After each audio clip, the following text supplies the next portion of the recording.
Նախ այս նախաձեռնությունը որքանով կարող է այսպես ասած ազդել իշխանությունների այն դիրքորոշումների վրա, որոնք նրանք այսօր արտահայտում են, հնարավոր է հետ կանգնեն այս կոշտ դիրքորոշումից, տեսնելով, որ հանրությունը եկեղեցու կողքին է։ Անկեղծ ասած, ես շատ մեծ հույս ունեմ, որ տենց է լինելու է։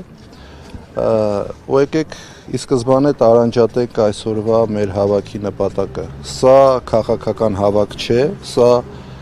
զուտ հավաք է ի աջակցություն մեր եկեղեցուն,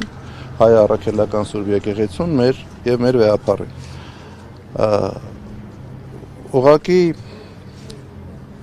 որևէ մեկի մտքով չէր անցնի, որ ինչ որ մի օր Հայաստանում մենք կկանգնենք մեր եկեղեցու պաշտպանությանը։ Դա, չգիտեմ, ամենավատ երազում չէին կարող նման բան տեսնել, ցավոք սրտի դա էլ տեսանք։ Տեսանք Արցախի կորուստ, տեսանք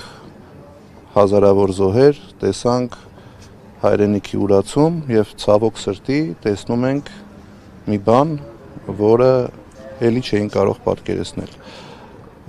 Ժողովուրդը ես կարծում եմ այսօր մեծ բազմությամբ կլինեն այստեղ եւ իրենց աջակցությունը կհայտնեն հայ առաքելական Սուրբ եկեղեցուն եւ վեհապարին եւ իշխանությունները նաեւ կտեսնեն, որ եկեղեցին ունի իր հետևորդները, իր նվիրալները եւ իր պաշտպանները։